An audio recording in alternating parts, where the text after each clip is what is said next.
যে ফ্রান্স দায়িত্ব নিয়েছে 2030 সনে নবী করিম সাল্লাল্লাহু আলাইহি ওয়াসাল্লামের ভাষণ বক্তব্য সরাসরি আমাদেরকে ডেলিভারি দিবে। সুবহানাল্লাহ, আলহামদুলিল্লাহ, আল্লাহু আকবার। নবীজির বক্তব্য, নবীজির ভাষা আমরা শুনবো, হুবহু নবীজির জবান থেকে কথাগুলো যেন আমরা শুনছি। ফ্রান্সের একটি কোম্পানি নবীজি সাল্লাল্লাহু আলাইহি ওয়াসাল্লামের বক্তব্য হুবহু শোনাবে। নবীজি সাল্লাল্লাহু আলাইহি সাল্লাম যে বক্তব্যটি দিয়েছিলেন হুবহু শোনাবে। এই বিষয়টা নিয়ে আমরা আনন্দিত হব, প্রচার করব না বিরত থাকব? খুবই গুরুত্বপূর্ণ এই বিষয়টি আমাদের জানা প্রয়োজন। অমুসলিমরা নানাভাবে অনেক সময় আমাদেরকে অনেকভাবে ধোঁকা দেয়। কখনো কখনো ন্যাক স্রোতে ধোঁকা দেওয়ার চেষ্টা করে। ন্যাক স্রোতে যখন ধোঁকাটা দেয় তখন আমরা অনেক সময় ধোঁকা খেয়ে একেবারে বোকা বনে যাই। আমারও চোখে পড়েছে এই বিষয়টি। ফেসবুকে সমানে আমরা শেয়ার করছি যে ফ্রান্স দায়িত্ব নিয়েছে 2030 সনে নবী করিম সাল্লাল্লাহু আলাইহি ওয়াসাল্লামের ভাষণ বক্তব্য সরাসরি আমাদেরকে ডেলিভারি দিবে। অনেকে দেখছি আবেগী মুসলিম হয়ে লিখতেছে সুবহানাল্লাহ, আলহামদুলিল্লাহ, আল্লাহু আকবার। নবীজির বক্তব্য, নবীজির ভাষা আমরা শুনবো, হুবহু নবীজির জবান থেকে কথাগুলো যেন আমরা শুনছি। ফ্রান্সের মতো একটা দেশ, যে দেশ সবচেয়ে বেশি নবীজির ব্যঙ্গ করেছে, ব্যঙ্গচিত্র ধারণ করে সারা পৃথিবীর মুসলিমদের হৃদয়ের ভিতরে রক্তক্ষরণ করিয়েছে, যে ফ্রান্সের মানুষগুলো অমুসলিমরা মুসলমানদেরকে দিনের পর দিন কষ্ট দিয়েছে নবীজি সাল্লাল্লাহু আলাইহি সাল্লামকে ব্যঙ্গ করে। হঠাৎ করে তারা কেন স্বপ্রণোদিত হয়ে নবীজি সাল্লাল্লাহু আলাইহি সাল্লামের কণ্ঠ আমাদেরকে শোনাবেন? ফ্রান্সের ওই কোম্পানির দাবি হচ্ছে আমরা যে কথাগুলো বলে থাকি বাতাসের মধ্যে সেই কথাগুলো থেকে যায়। এই যে আমরা এখন কথা বলছি, বাতাসের মধ্যে এই কথাগুলো সব থেকে যাবে, এগুলো মুছা যাবে না। আপনি যদি একদিন, দুদিন, 3 দিন, বছর, 100, 200, 300, 400, 500 বছর আগে এখানের কথাগুলো অ্যানালাইসিস করতে করতে নবীজি সাল্লাল্লাহু আলাইহি সাল্লাম 1 লক্ষ লোক নিয়ে কথা বলেছিলেন। এই 1 লক্ষ মানুষের সমাগমে যে কথাগুলো বলেছিলেন, হাজ্জাতুল ওয়াদা, বিদায় হজের ভাষণ হিসেবে যে ভাষণ প্রদান করেছিলেন, সেই কথাগুলোই বাতাস থেকে তারা তুলে এনে আমাদেরকে শোনাতে চায়। আপনারা সবাই যখন খুশি হচ্ছেন একটু চিন্তা করেন, দাজ্জালের ফিতনাময় এই সমাজের ভিতরে কি পরিমাণ ফিতনা হিসেবে এই ফিতনাটা এখন আসবে। রসুলের কথার ভিতরে নানা কথা তারা ঢুকিয়ে দিবে, রসুলের কথা বলে চালিয়ে দেওয়ার চেষ্টা করবে।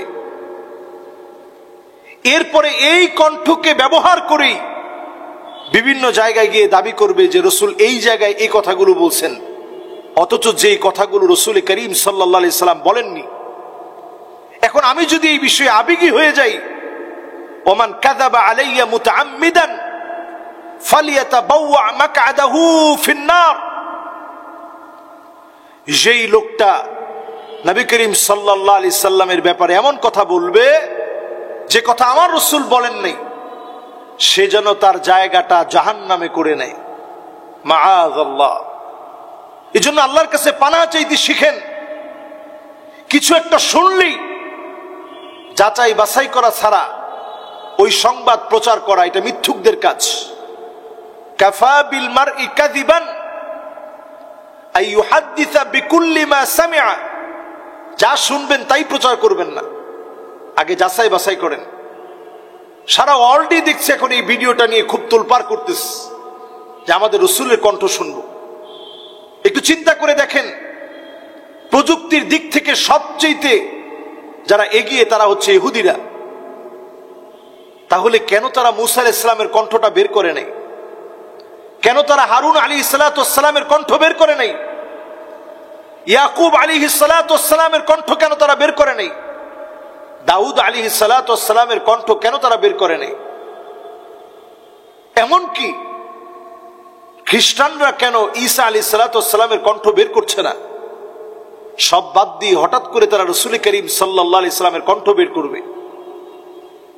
যারা প্রতিনিয়ত আমার রসুলকে নিয়ে ব্যঙ্গ করে, আমার রসুলের সম্মান কিভাবে কমাতে পারবে এই চেষ্টায় লিপ্ত, এই মানুষগুলো রসুলের কণ্ঠ 2030 সনে সারা পৃথিবীর মানুষের সামনে রসুলের কণ্ঠের এই ভাষণ, হুবহু ভাষণ তারা সাউন্ড আকারে গোটা পৃথিবীর মানুষের সামনে পেশ করবে। এরা বাণিজ্যিকভাবে ফায়দা নেওয়ার পাশাপাশি ওরিয়েন্টালিস্ট হওয়ার কারণে নানাভাবে মুসলমানদের ক্ষতি করবে, ইসলামের ক্ষতি করবে। এজন্য এখন থেকে আমাদের সজাগ সচেতন হতে হবে। কোনোভাবেই তাদের এই জাতীয় কর্মকাণ্ডের প্রচারক হওয়া যাবে না, বরং সচেতনতা বৃদ্ধি করে আজকের এই ভিডিও ছড়িয়ে দিয়ে আমাদেরকে সজাগ করতে হবে।